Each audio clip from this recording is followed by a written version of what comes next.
Good morning, babies. Good morning, babies.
Hey, hi, Roman.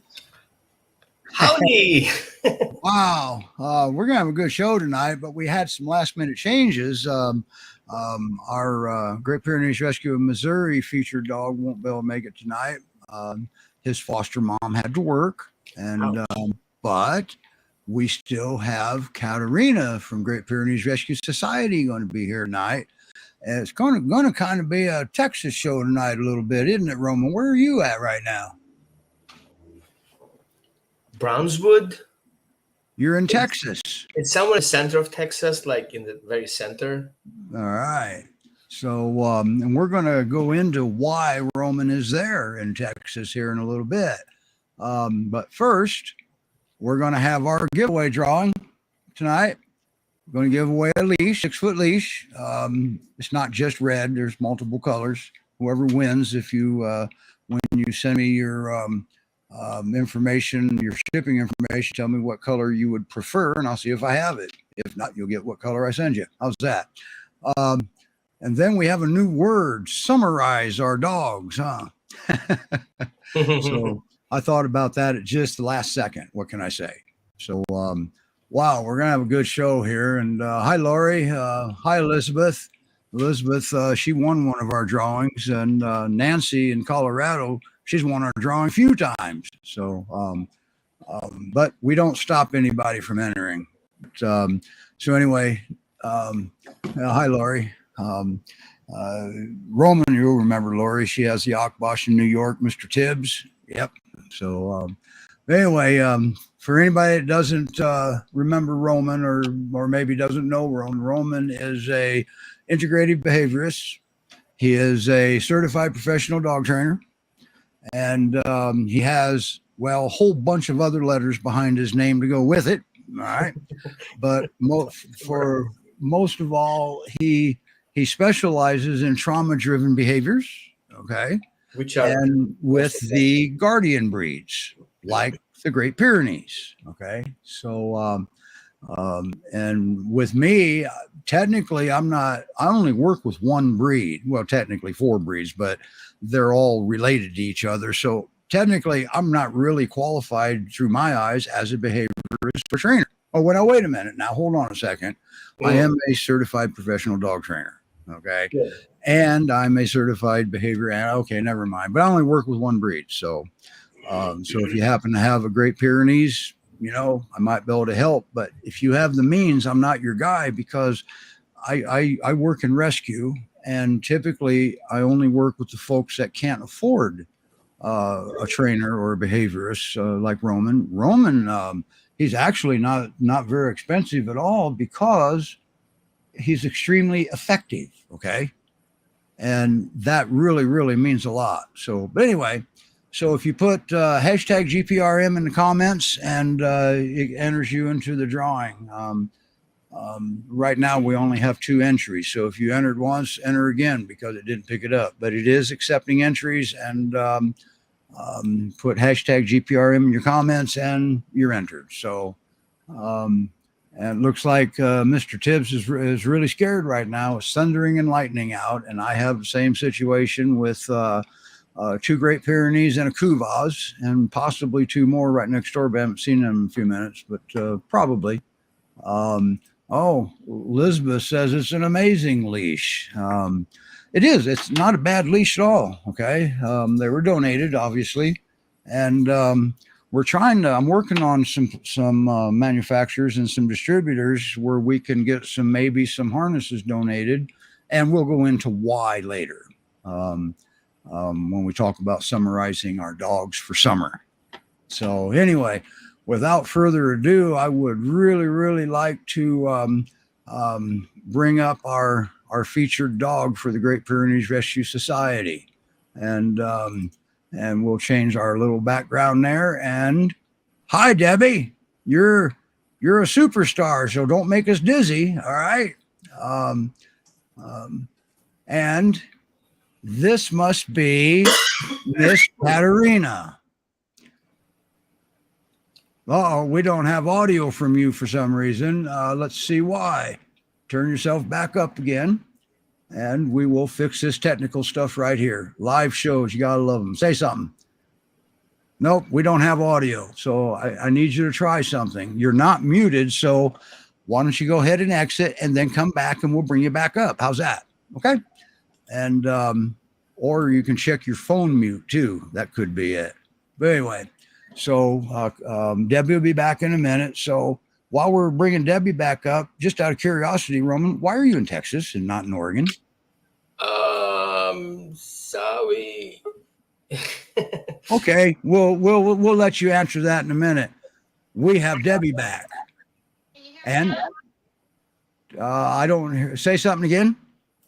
No, you're lip syncing. If anybody out there can read lip, we tested this a minute ago, and she sounded perfect. I didn't do anything different. And I don't know what took place here.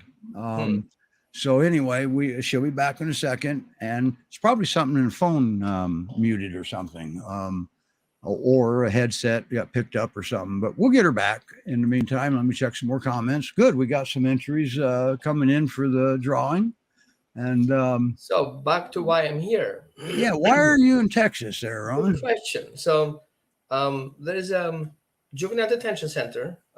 It's the Ron Johnson Juvenile Detention Center in Brownswood. And so we're focusing on helping children who are in this detention center to heal from the traumatic experience. The reason why they're there is usually because of a traumatic life experience and in their family systems or in the environment. And we integrate dogs, and we do the same approach we do with foster program that you have been already part of it. And we integrated children to going through a healing process by helping dogs heal. So we're merging all those two things together. So children and dogs healing together with each other. Right. Wow. The sad part is that children in detention center and dogs in foster care have a similarity of where they're coming from. The system failed, they failed, something happened in their past, they ended up in the system. And so the best way out is for them children to become aware of that, they can help those dogs, and therefore they can help themselves.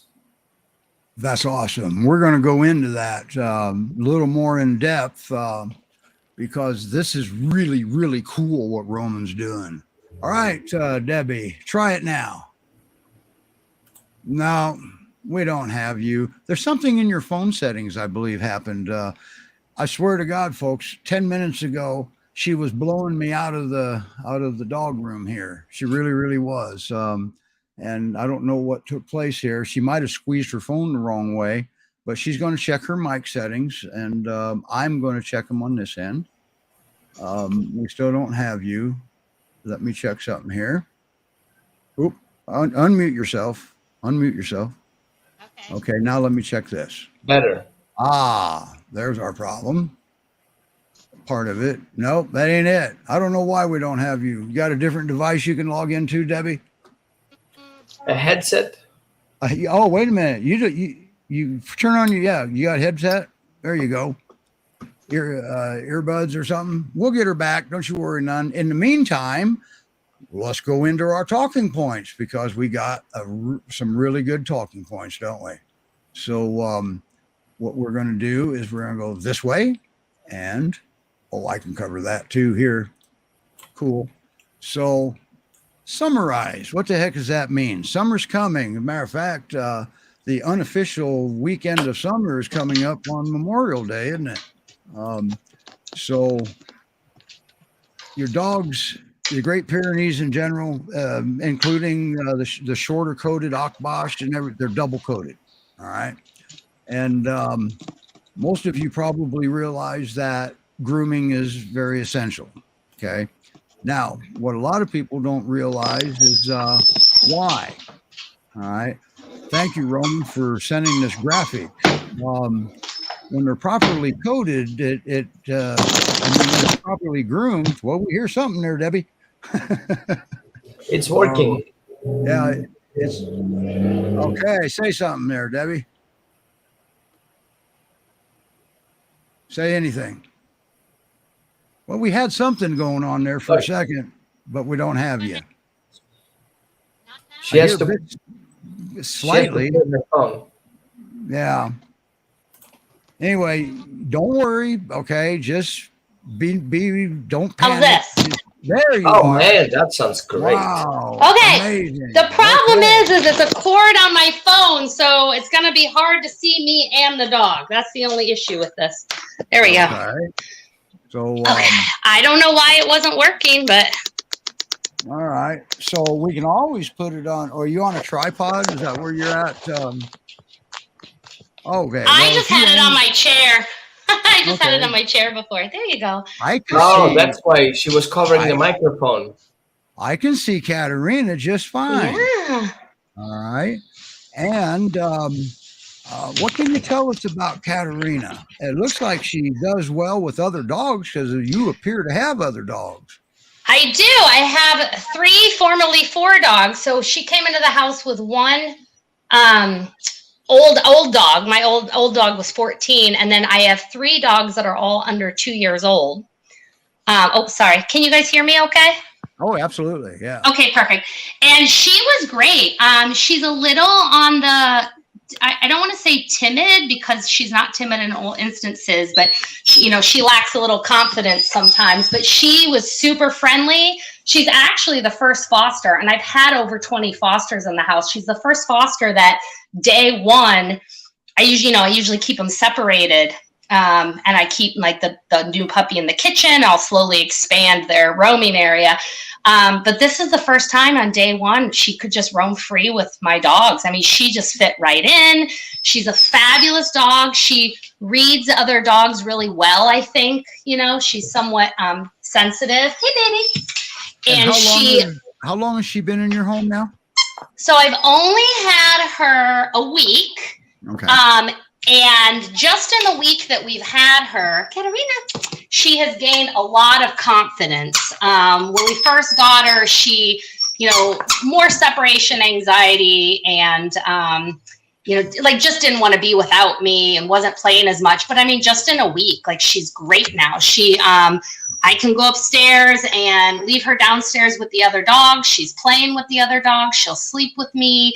I mean, she's just one of the pack. She's really, it's okay, baby. She wants to go play with the other dogs. I had an opportunity last night to have a nice conversation with you. And I will say that whether you knew it or not, and some of it you did know, and I sent you some literature, some of it Roman wrote, some of it I wrote. And you were doing things right from the start. You've been giving her knowledge since the minute she's been there, haven't you? Good girl. Yes, she now knows how to sit. She knows how to lay down. She knows how to wait nice for her treat. She knows her spot at dinner time and not to eat other dogs' food. She was crazy on, I mean, like normal puppy, walking back and forth. She's kind of mastered the leash, and I walk 4 dogs at a time. So it's really important that they stay in their spot and they're not crisscrossing. And they're all over 50, they're all 60 to 80 pounds. And so she stays in her spot and don't steal her treat. And okay, wait, sit. She stays in her spot in line. I mean, she's just honestly, I would adopt her myself if I wasn't afraid that, the grief of losing my other dog this week was good girl. But she's wonderful. I mean, she'll go in her crate now. She would not before. And I think that's just, from having, to be crated on her transport up. But she knows she gets a frozen peanut butter Kong. So she just sees that Kong now and she's like, sweet, I'm jumping in the crate. She'll jump right in the crate. She'll whine a little bit when we first get home because she wants out, but we're learning that, if your butt is not on the ground, the door doesn't open. You have to be calm and you have to be sitting before I open the crate door. So she's starting to understand that. She barks a little, when she hears things outside, but I say shh, and she knows that, it's quiet time. She sleeps through the night. I mean, she's really fabulous. Her only thing that we're working on is a little bit of, insecurity, like lack of confidence. I think that'll come with time. She's in the house with another confident, well-adjusted dog. I mean, my dogs have been great role models for her. I think that'll come with time. And so there's been a couple instances with like little kids or men where she's a little fearful of her space. She'll kind of do the wide-eyed and cower a little bit and growl or maybe even bark. And so we have been doing slow introductions and not forcing anything on her. We're letting her kind of lead, what she's ready for, and yet continuing to socialize her and put her in as many environments as possible. She doesn't really seem too bothered by noise or trucks or things like that on the road. It's just, I think, when people invade her space without her inviting them in, I think she's, still a little, not trusting. Oh, we have an escape artist. Come here, baby. Oh, there they go. How old, Nancy wants to know how old she is. She is 4.5 months. Come on, okay. You guys. Come on. And, right. Before this, I think she had her sister. There she is.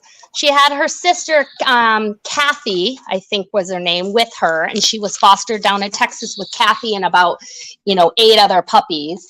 And so she came from there up here. So this is her first time kind of being the only puppy. I mean, my dogs are all young and playful. Oh, that was Snoofers. That was my Great Pyrenees hitting the camera with his nose. He nose booped it. She looks pretty happy-go-lucky and relatively confident to me.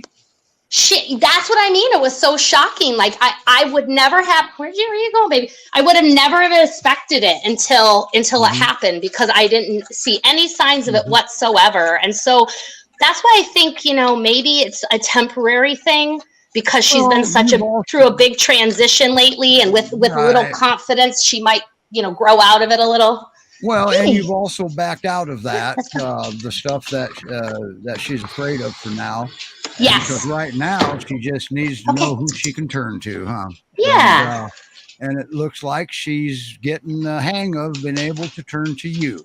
So that's a pretty good thing. Now, how did she come into rescue down there in Texas? Do you know? I am not positive. I think she was an owner surrender. I'm pretty sure she was an owner surrender with her sister Kathy. Okay. All right. Wow, that's a cute pup there. Who's that now? Oh, that's Scarlet. This is Henry. This is our Pirador. And this is Mr. Snoofers, who has commandeered the brand new toy I bought for Katarina. I got from GPRS as well. I foster failed with him. Okay. All right, everybody, you heard it. Fostering is the only job that you can get where failing is actually a good thing. Okay? So true. But boy, you guys, and also I noticed that you have toys around and nobody is getting in a tissy about that either. Oh yeah, we are a free toy zone, and we use deer antlers and every now and then buffalo horns, although they splinter a little too much for my liking. But it's a free zone. If you drop it, it's fair game. If you have it, no one's allowed to take it. And we kind of practice that. And we don't really have any fights in that regard. Wow, that's pretty cool. And you count your blessings in that regard too. But I think you test the waters though with your new dogs. Is that correct? Because you just don't know what they're going to do. There's no antlers and horns on the ground right now. Whenever we bring a new foster in, they all get put away. Okay, good. I'm glad that's why I wanted to clarify that, because we didn't want any misunderstanding that every dog can do this, because a lot relies on that, like the background. Where did the dog come from? And how was he treated? So, yes. Yeah, wow. That is one good looking girl now. I mean, Jamie, Christmas, look at her. She, but she's outgrown her helmet head if she ever had any, huh? Yeah, she doesn't really have a helmet head. She's shaved on her belly. So see that, like her fluff is missing on her belly. So she looks a little odd because of that. And she was a little itchy for a few days, but now she's doing great. Okay. All right. And how's she eating? Does she eat normal? Now, also, too, I was going to ask you, because we don't want any misunderstanding. Do you free feed? I do not free feed with this many dogs in the house, especially because sometimes I usually foster puppies, and some puppies, are a little more, aggressive about their, hey, where you going, baby? About their food than others. Katarina. So I do not free feed. Everyone has a designated spot where they eat, and everyone waits for the bowls to be set down, and then I release them with the command, okay, and everyone gets to eat.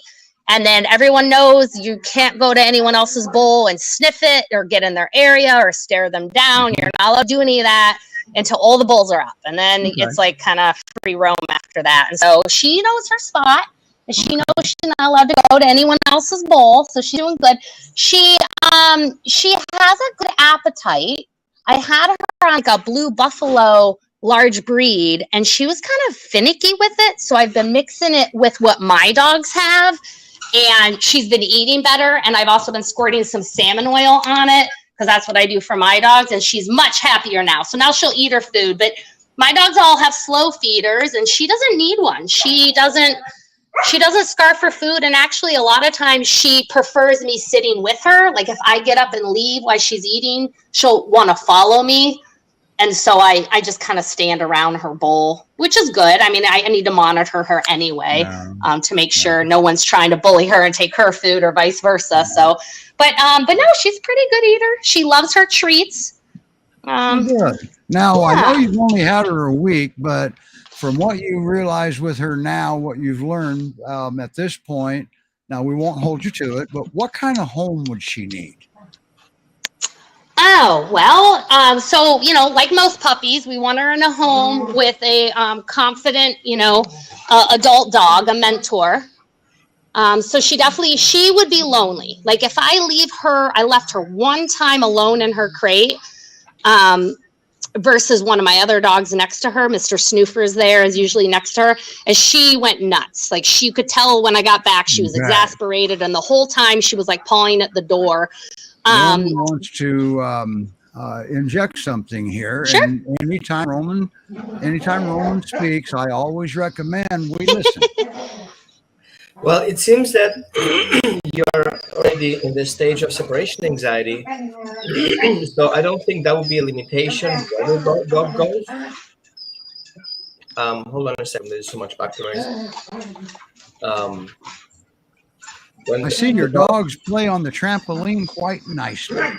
They love the trampoline. I'm glad I spent $3,000 on a trampoline my daughter doesn't use. So going It's a back dog to that, trampoline. you guys dealing with separation anxiety. So the earlier you start working on separation anxiety, the wider adoption options you have. Mm-hmm. Yeah. So you do want to work on that. Now, is she in a crate when you're gone because of her age?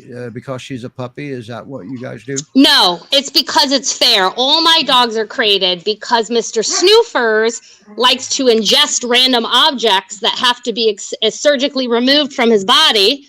And so for the safety of everyone, you know, Snoofers and Scarlet have had a couple of disagreements, very mild. But just because of that, I feel like, you know, for the safety of everyone, I don't want anyone ingesting anything, and I don't want anyone getting in a tiff. And so everyone is crated when I'm not home. Okay. Occasionally, I'll let, you know, the two black dogs, you know, be outside on their own. But Snoofers is crated. And so Now, she's crated. I'm sure Roman will support this. When she's crying and pawing at that crate, you got a little bit of work to do. Okay. Yeah, you know, but she doesn't do it when another dog is next to her. So she's only done it when she was alone that one time. And I generally don't leave them alone because I have a lot of them. So if Snoofers is next to her, she may whine when she goes in the crate initially, then she'll calm down and it's quiet when I'm gone. And when we get back, it's like once she kind of hears us in the house, she'll whine to get out again. But otherwise she's kind of fine. And actually she used to whine when I'd go upstairs and leave her downstairs with the other dogs. And now I can go upstairs and she's fine downstairs as long as the other dogs are down with her. What she doesn't like is if everyone else is upstairs and she gets stuck downstairs by herself, then she's not happy. And that's important. That's important to address because separation anxiety is a disorder, and it's a mindset of a dog. What happens if she's alone? So it can be trauma-based. And so if you're not addressing those little issues now, very, very structured, it will recreate the whole event when she's moving to a new home, because that separation anxiety will kind of blow up. I see this all the time. Right. And another thing too, a lot of the separation anxieties, well, it's learned behavior, a lot of them. Okay. And think about it. This is an independent guardian breed. How can they have separation anxiety? Well, it's a learned behavior in some cases. And it's a breed trait too. A breed needs to be together with a flock because that's a whole system. They need to be together with a family. They work in teams. They're more likely to have less separation anxiety than a guardian breed. Yep. So best because they work in teams. And that explains why when there's a dog next to her, the teammate's there. All right. So anyway, little tip of the day. Wow. Sorry, Steve. The only other thing I wanted to say is back to what kind of home is because of the insecurity, and sometimes little kids don't always follow the cues of dogs. I would probably say not a house with little kids, just because they need to know to back off and respect her space. Yeah, I think like I have a 9-year-old. She's fine with my 9-year-old, but my 9-year-old's very dog savvy. She doesn't force a hug or force a pet. She knows, you know, if the dog is wide-eyed or stiff or whatever, to back off. And so, I mean, she does great. She's never had an issue with my kid. I think it's just been kids who have kind of rushed at her without allowing her to welcome them in. That she's kind of cowered a little and grumbled at or barked at. And so maybe not small kids. Yeah. Right. Okay. Yeah. Cool. So basically a regular home with older kids is who we like to adopt to. Yeah.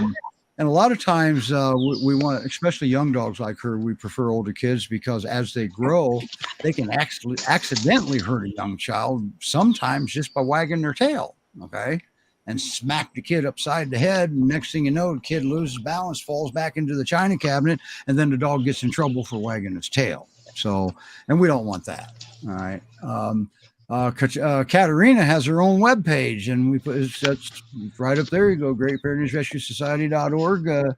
Down in alphabetical order under the puppies, and scroll down, and you'll find her. You can read her bio. Is that her latest bio, Debbie, that you've got up there? No, I have not updated her bio. I need to do that. I wanted to give it a little time because I've only had her a week to really get to know her personality. But I think that is probably the generic puppy bio. But and you want to make sure you're putting an accurate bio up that doesn't have to change again, right?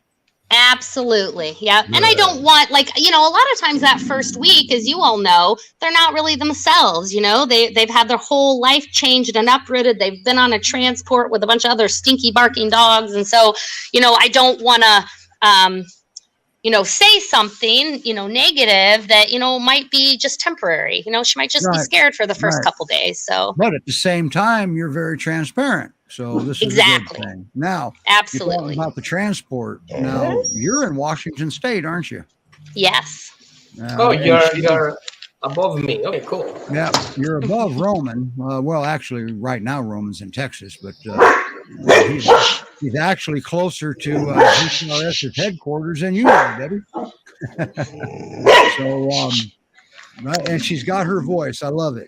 You don't have she barks louder than she barks louder than any of my other dogs. She's definitely got a pitch to her. Shh. Hey. Well, make no mistake, this is a show about dogs, so it's okay to have dogs barking. All right. Good. Thank you. All right. And that little sweetheart right there, she's got a big bark because they protect by dissuasion and intimidation. So that's her. Listen to that. Look, it's not so that's my neighbors in his backyard. Oh, they're there. So they're trying to say hi. All right. How dare him be in his own backyard, right? Right? All right. Okay, Debbie. Just like we talked a few minutes ago, you're going to stay up here and you can keep your mic muted, but we're going to move on to our talking point now. GreatPyreneesRescueSociety.org. That is where you go to, read all about Katarina. That's a beautiful name. Katarina goes with a beautiful dog. Thank you, Debbie. And if we see something cute going on, we're all going to get to see it because you're going to stay up with us. So, all right. Wow, Roman. So you sent me a page here that I'm going to try to share because I have the other one shared that you sent earlier, and I'm not sure. Can we share multiple pages? Yeah. Okay. But anyway, let's go back to the summarizing. All right. What I'm going to do is I'm going to try to share that page. And do you want to cover this part, Roman, about the grooming? Well, as we know, Pyrenees, Pyrenees have undercoat. Now, why do the dogs need undercoat? Why do we have white Pyrenees to start with? First of all, Pyrenees origin are in Europe near the Alps, and Alps are white, full of snow. And so we have the sheep and the Pyrenees kind of merging together in one nice flock.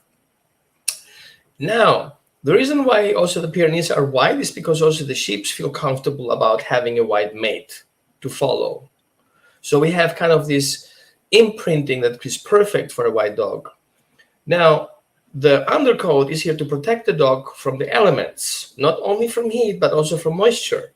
So the undercoat creates this thermal barrier and also waterproof the Pyrenees as a whole. Now, in different seasons, the undercoat becomes different more or less, which in the summer, the undercoat is being removed or is removing itself. That's why we have so much hair all over the place. And it becomes an air circulation level. So we have the high hair protects from the sun, then the undercoat basically lets the cold air stream under the coat. Now, what we have to do is to deshed the dog from his undercoat. Usually the dog will deshed himself, but we don't want that in the house. So most people, or if you go to the groomer, they will suggest, oh, shave him down. He will be cooler. Wrong. Like, really bad wrong.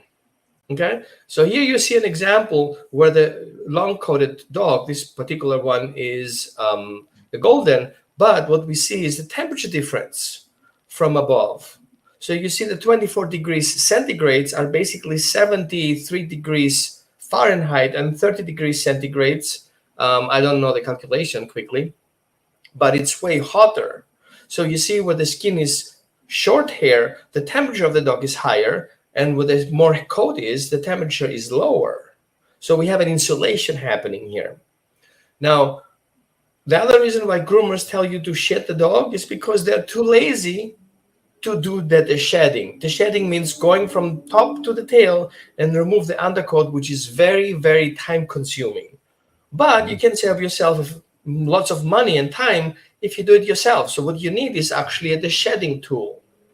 So if you go online and look for the shedding tool, you're going to find multiple types of tools to do that. Usually what you will recognize is there are short tools that look like a comb with few prongs on it. And they have two different dimensions. The one is to go all the way down. I'll get one. Right? To go all the way down to the bottom of the coat and rake the undercoat out of there. And the big on the top is for the overcoat, the top coat, to be groomed and kind of organized. And that's the important part. So you need to get one of the shedding tools. The next thing you want to look for is to do it weekly. So at least once a week or every second week, you need to go through your dog, especially in high season. You're going to save yourself a lot of vacuum bags and a lot of thunder and a lot of shedding in the house. So you want to sometimes desensitize your dog into this grooming tool, because if you haven't done it or you do it the first time, what you're going to get is your dog being resistant, because every time you're going to poke on the hair, exactly. But there are other ones that look like a rake. Mm-hmm. Okay? This is the comb. This is stainless. Yep. This does good. Now, am I doing it wrong, Roman? Because sometimes, well, I've got one dog, I can just use a rake and I'm able to rake the undercoat out. Right. So one thing that people make a mistake is they comb the dog from the top to the bottom. It's a problem, because what you do is you're going to shed all these bad things over the new things on top of it, so you get accumulation on the comb and not feel comfortable on your dog. So you want to start from the butt and rake it. So you kind of move your hand, the hair backwards, and start raking underneath and walk your way forward. Mm-hmm. And as you move it further back, you're going to have a clean coat underneath, so you get all this hair away from it. So what happens if they come into a matted area? That's a tricky slope. This you can locally use a dematting tool. It looks like a really hook-like knife, little shape, flat membranes where you comb it and actually it cuts those off. And then you use the shedding tool to remove those cutters. So I recommend not to cut them off, is to shear them off. Okay? So there's also too, there's also matting spray and the tangler, like the weight on the hair. Believe it or not, cornstarch. Right. So what you want to do is you want to prepare your dog for that. Mm-hmm. So you don't need to wash him now, but you can prepare with silicone spray them off. It goes really deep into that. Let it sit for overnight, and then start the shedding on the morning. And all of a sudden, your life is so much easier. Yes, that is correct. And once you've done that, then you can take him for a bath, and then you can use your vacuum cleaner and kind of blow him off. Yeah. So what you do is you use your husband's or your wife's shop vac, stick it on the back instead of the front, and use the vacuum cleaner as a blower. Mm-hmm. Right? And you can blow everything away. Now, the groomers that are experienced with the double-coated breed, they will actually use their blower, and when you go down and pick your dog up, well, you look like you're in a sea of fur if they hadn't had a chance to sweep it all up or vacuum it all up yet, but yet they've blown that coat out. Right. So don't buy into the groomer telling you, oh, I'm going to use a number 4. And you're like, yeah, no, don't use any 4s or 5s or 6. No, only the shedding, not shaving. That's correct. Okay. Now, what about these folks on these? Somebody would say that, well, I read in a group that as long as you leave a half an inch there, they won't get sunburn. No, you would get sunburn. Okay. But the problem of it is you're taking the climate control away, if you may. First of all, it's going to ruin the coat. Very often, actually, the color can change. Mm-hmm. Okay, I've seen it. So the next thing is the idea that shaving your Pyrenees to cool your dog down actually overheats your dog. That's correct. Okay, so the dog's body system relies on this cooling system. Okay, Yep. now often we see the dog is panting. It's not because of the coat. Often it's because of the food. So overheated internally because of the food having too many carbs. So the dog becomes a hot dog because of the food. So you can feed him cooling foods and cool your dog down in the summer. Voila. Now you know. Here's a good point. Okay. The Furminator. That is a deshedding tool that typically is not recommended for the Great Pyrenees because it cuts. Okay? Exactly. What it shaves the hair off. Yep. So, and thank you, Judy or Nancy, whoever posted that. It's one of those two. If it's Judy, she's, well, that's her rescue, pre-rescue and sanctuary in Peyton, Colorado.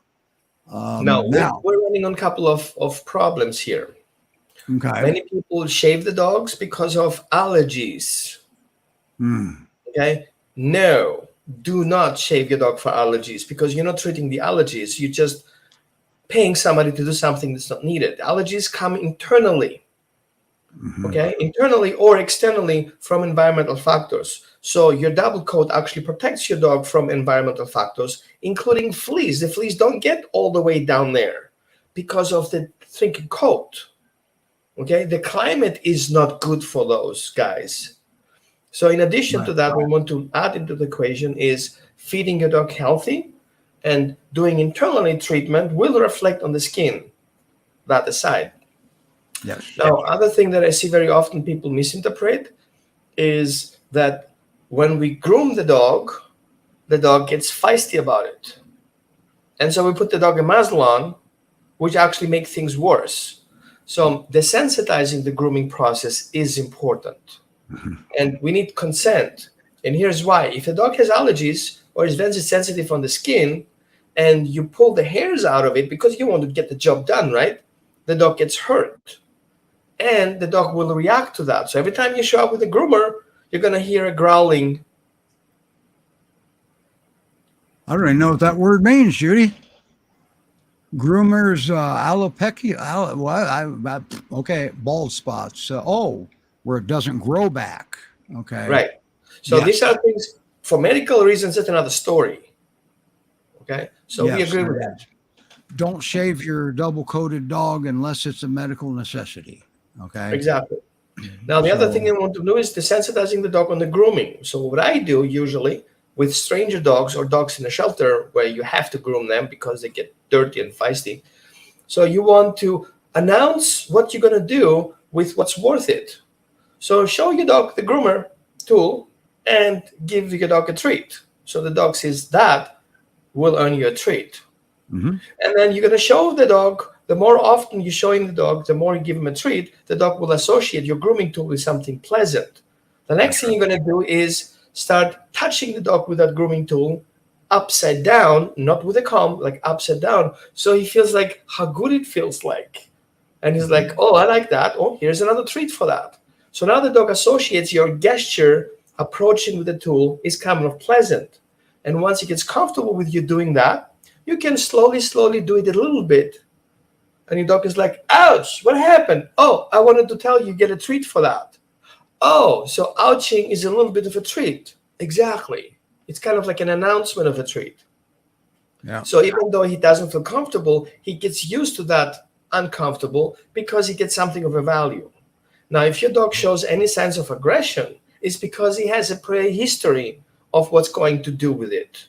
Triggering a trauma. Right. This is where you want to get help and work with your dog before you start on that. So bringing the dog to the groomer will not bypass that problem. The groomer has to deal with it. Unfortunately, and I'm not going against the trade, some groomers have no clue about fear-free grooming, and they cause more trauma, putting the dog on a table, choking him, and they get the job done, and you're happy about it, but the dog will not likely get in the car and will assume going to the veterinarian will cause the same issue, and all of a sudden you have a bigger issue that you really don't want. You have aggression towards strangers in confined places. That's right. That's right. Now, also, Roman's desensitization method is extremely effective. Okay. Now, for example, sometimes I've run into dogs to where they see those nail clippers and boy, they're backing up and all you see is teeth and slobber. Okay. Well, there's a way to heal that too. So with some dogs, depending on what's causing it, we have a game we teach them with multiple toys. All right. And we like to call it Bring It Back. Well, when they start conquering with the oversized tennis balls, blah, blah, blah. Well, one of the items that they bring it back is your clippers. Okay. We incorporate that into it, and then we can start the desensitization process once they figure it out on their own that they're not going to hurt them after all. So, and we'd like to try to get the dog to use their brain to help them figure it out on their own whenever we can. Okay. So, but yeah, so grooming for summarizing is basically grooming. And then never forget the hot pavement. Okay. Asphalt is bad, bad, bad. Concrete is porous and it's actually deceiving. It's just as bad because you don't realize it. Okay. At some point, burns their pads. Okay. So, we always want to be aware of this. Now we've got some amazing comments here.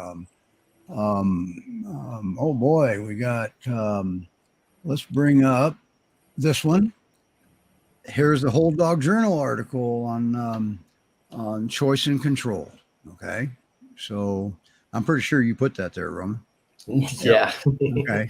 So there you are in the Whole Dog Journal is a very reputable publication. And the people are they're not just pulling this out of the air. Trust me on that right. one. Okay. So one thing that I noticed with dogs, a healthy paw of a dog is insulating when you're walking on hot pavement. An unhealthy paw is not insulating. So we think sometimes that a dry paw is a problem, but sometimes a soft paw is even more of a problem. So one thing that I recommend is to not walk your dog above 85 degrees centigrade on an asphalt. So you have plenty of choices to walk next to the asphalt or avoid the asphalt in general. Now, usually I do the backhand method. If you put the backhand method on the bottom of that surface and you can handle it for 3 seconds, your dog is likely fine. So don't try that in Phoenix. Don't try that in Arizona. Don't try that in Texas. It's not going to work. Your dog is overheated the moment you go outside over 85 degrees and you're walking him on the pavement. Okay. Mm-hmm. So you want to do early walks early in the morning or late in the afternoon when the temperature goes below 85 degrees. Now, in the very hot summer in Arizona, that's not going to happen. So at least wait until 90s and then you go outside. Because in Arizona, in the summertime, it doesn't get below 85 degrees ever. In the summertime. Never under 90. We have like 116 a day, and then we have 90 at night. Yeah. You used to live there. So, yeah. Let's have information. And where are you now? Texas. He posted an ad for the Do No Harm training group. Okay. Mm-hmm. And always pay attention to that. Do no harm. Okay. And he was in a swimming pool. So I'm talking about it was over 100 degrees in Texas where it was 140 degrees. Yeah. So now a lot of you folks with Great Pyrenees Rescue Society down there and watching from their page, you're in that heat now. Okay. So always be aware. And I have a lot of respect for you for handling that. You guys ever hear of can't stand the heat, get out of the kitchen? That's why I'm up here in Ohio. All right. So, wow. Now, all right. Are we done with that, Roman? Did you have one thing I have to say for you guys who are a little bit more into healthy feeding? in the summer, feed your dog cooling foods for dogs. Mm-hmm. Yep. Okay. And always have plenty of water available. Always. Now, you want to refresh the water all the time, because if the water is too slobbery, the dog will not drink from the water. He will prefer the toilet bowl than your water bowl. So usually what I recommend is get a dog a 6 quart bucket in multiple places in the house. If for any reason, accident, one drops down, the dog has a backup plan. Yep. And yes, you can have a swimming pool. If a dog feels hot and he wants to go in the water, that's just fine. Okay. So that let it happen. But especially if your dog is short-coated or you shaved your dog, do not use a cooling vest. Avoid the heat at all in general. I knew Judy was going to post that. I saw this on the weather yesterday. Colorado got a foot of snow where Judy is with GPRescue and Sanctuary in Peyton, Colorado, which is near Colorado Springs, just so you know. All right. I figured she would come up with that one. But, you know, that's Colorado. They're in the mountains. When you leave Denver, you have to climb to get to Peyton. All right. And she's south of Denver. All right. That was a lesson I learned, too. She educated me on that one. Seems like it should be going downhill because everybody talks about Denver being a mile-high city. Well, it is, but Peyton's higher elevation. All right. So, wow. So summarize, man, make sure they've got plenty of water. And if it's 100 degrees out, limit your walks. Go in the mornings or in the evenings if you have to. But man, they still got to go potty. So always remember that. Don't forget your dog. If you let them out back in your fenced in area, don't forget they're there. All right. Get them back in because they may not remind you. All right. Cooling products or proteins. I never even thought about that. Fish. I did forget about that.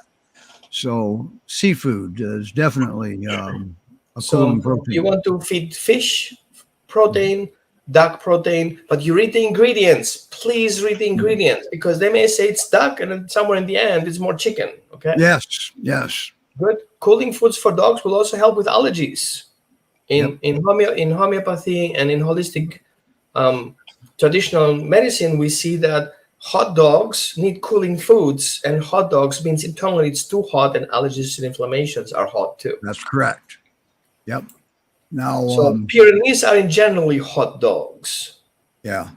And just a little brief thing here before we get into why Roman's in Texas. One of my dogs has allergies, and instead of going through all the allergy testing, my vet recommended we change the protein source. And he says, don't go from chicken to beef or to lamb or to something. He says, go straight to the ocean. And we did. And he also said what Roman just said, read your label, read the ingredients. If there's any kind of land animal byproducts even that can keep the allergies flared up. And I'm going to tell you, on a budget like mine, that was a feat. That was hard to find. Seafood that did not have land animal protein in it, all right, of some sort. So read your label. Linda's friend has appeared in Saudi Arabia. She has to walk him at 5 a.m. before work when it's cooler. Absolutely. Yeah. Yes. So, all if right. Your friend is a veterinarian, have a good one down there. Yes. Yes. Now, let's go back to why you were in Texas. And I'm going to bring a screen share up. I'm not going to play it yet. I'm just going to let it do that. All right. And let me get it to a bigger screen here so that I figure out how to do that one. Make the window bigger. That's what I'm working on. That's best I got so far. Oh, right here. Duh. Yep. Do it right within YouTube. So this is a YouTube video this is the opening. Can you explain that one, Roman?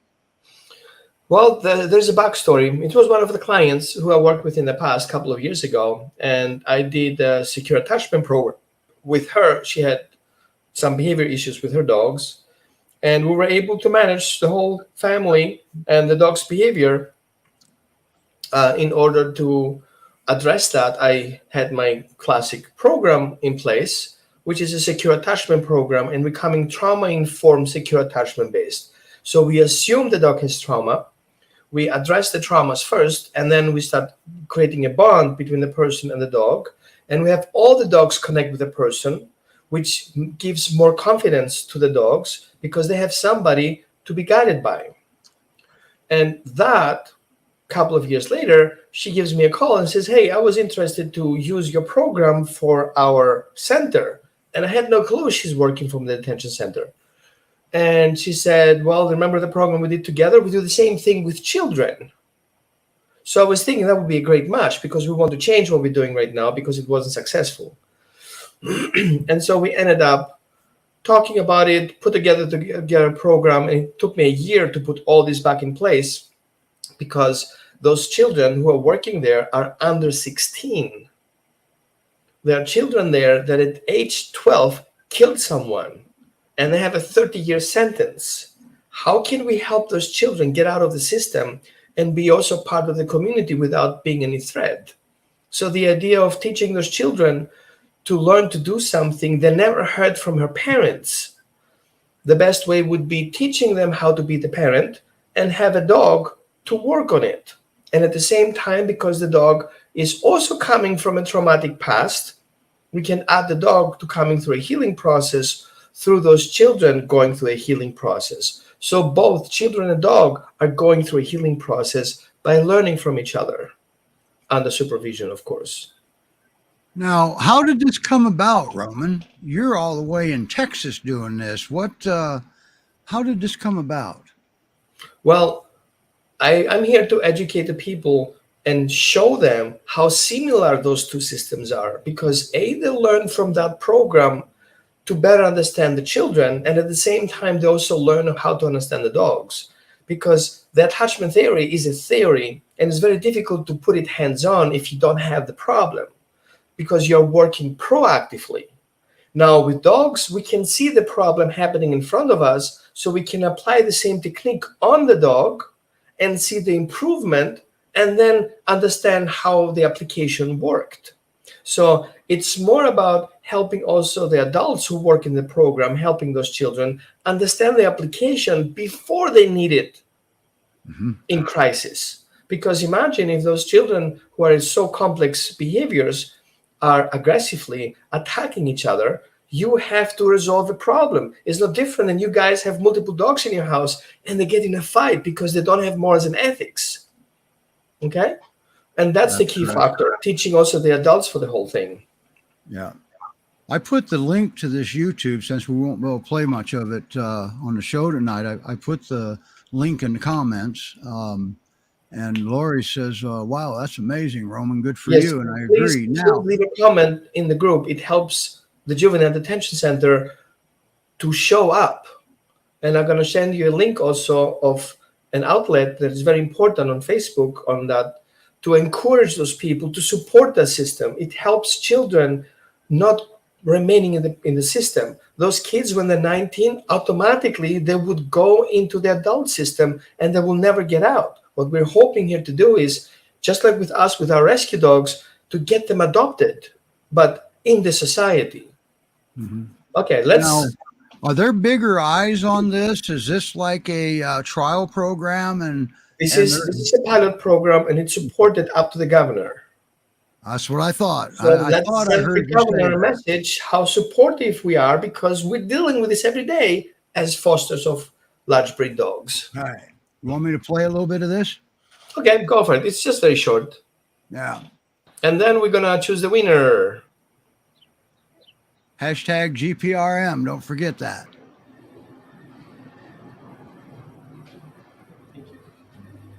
I feel the goal of this training is for people to realize how similar those species are, how similar these emotions can be, how we can recognize in a dog's trauma, we can recognize a child's trauma. We have empathy to dogs, but sometimes we don't have the same empathy with children. We see children like they should know better because they're humans, they have thoughts, but we don't see the trauma aspect of it. They couldn't do it. They weren't able to do it. There was no platform for them to do it. There was no safe base to do it. But now, I hope that recognizing from a dog's perspective what the safe space is, what the secure attachment looks like, what trauma looks like, what the behavior looks like, how all these things come together in this perfect gearbox, then we can then make that connection to, oh, I can apply that to the child too. It will have the similar results. It's never been the same, but it's very similar. So it's easier for them to create that connection from the dog back to the child than taking that just on the child without having a reference point. And you're just there, not even as a referee. You just create that possibility. Now this is actual training here, isn't it, Roman? Yeah, and we did also examples. The same thing I do with the foster education program. Or the child brings the dog in the door. You're putting too much. And what is this? A leash exercise, teaching them what it means to be on zero force. I truly recognize that it was just a recreation of my personal trauma, and that helped me shift to a better place, to stop punishing for bad behavior and more creating a situation that I can reward good behavior and taking into consideration the reason why the dog does certain behaviors. The system comes from exactly the same angle. It doesn't see the children as wrong, they need to be punished. They see the children as they need help to get out of the trauma,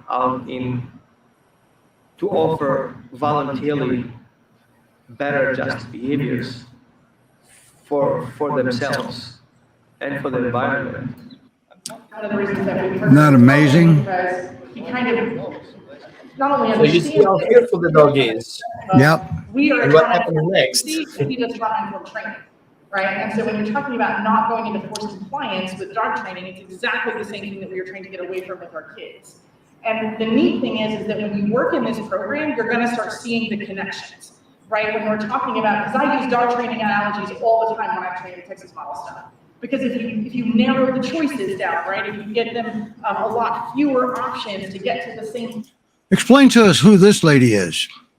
So this lady is the lead of the whole program. And in that program, in the future, there will be 7,000 children involved. Okay. So this is the state of Texas, not just a county. No, it's the state of Texas. Okay. Texas Juvenile Detention Center.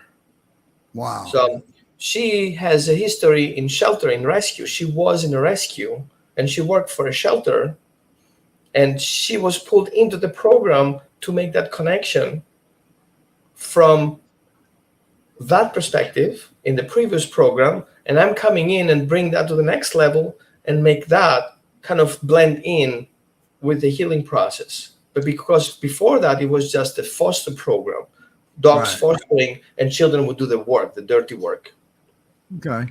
Do other states, are there other states watching this pilot program also? Yes. That's what Over I thought. distance. Nobody's talking about that yet because no everybody pressure. wants to see the results. So no pressure. No pressure. Okay. Location, if you give them opportunities to want to make those choices versus forcing them to make those choices, the learning happens. Also from my perspective, my behaviors were because I have certain thoughts as a child, and because of the environmental factors, it made me be who I am. At the same time, when we look at dogs, they do things because they think is the right thing to do, because of the environmental factors and the way they're being raised in their environment and the way they're being educated in the environment. That's what they do. And this is the same thing the children do. They grow in that environment that makes them do things, that accept things to happen, and they react towards it or with it. And the only way out of that is to become that awareness that the only way to change that is we change the environment, we improve the environment so that a new decision can be made, a new thought, new emotions can come up with. And the same thing we do with dogs. If a dog doesn't have a different thought about the same situation, it will not change the behavior. So what I did for that dog to feel better, I laid myself down, made her feel comfortable, and watched her head, what she would do. She actually would make contact with me. Threats come from above, and we are taller than they are. So always remember that. We're not going to have time to watch the rest of this video. We still, well, Let's have some winners. Let's check the winners. All right, everybody. Let me take this down, and we're going to share a screen again. But I'm going to give you one more shot. All right. Hashtag GPRM. Okay. I did put the link to that YouTube video in the comments so you can watch it.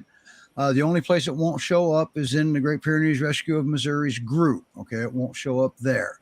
So let's get the entries in, hashtag GPRM, into the comments. And then we will actually, I'll bring the screen up now and get ready to share it as we're talking about it, giving people one more chance to do it. That way, everybody, once again, will be able to see the drawing. Okay. And here we are. So hashtag GPRM, right there it is. So you got about 30 seconds, and we're gonna do the drawing. And this is exciting part of the show. Once again, we're giving away 6-foot leash, padded handle and stuff. And so that way, if you go skiing behind your dog for a walk where it's not all that much fun, at least it won't hurt as bad. Okay. So, and we can talk about why you're going skiing behind your dog instead of having fun with a walk. All right. All right. Let's see what our comment is here. Why, thank you, Lori. We were hoping it was going to be a good show, especially with our last minute changes. But I'll tell you what, little Katarina sure did pull it off today, didn't she? What a cutie pie. All right, everybody, we're gonna do the drawing. And here we go. Here we go. Up. Steve, there you go, bud. Yay, Steve. Hey, Steve. Send me an email with your shipping information. Now, if I remember right, Candace want to call. Oh, no, this is Steve up in Ohio. Yeah.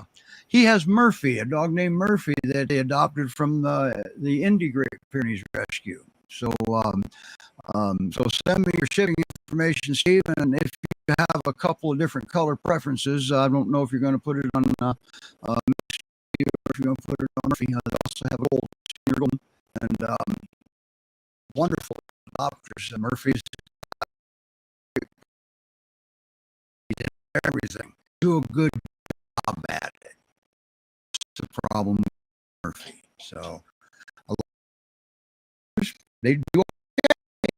They sometimes do better owners of running a household in some cases. So anyway, congratulations, Steve, and thank you for supporting us on the show. It means a lot to us.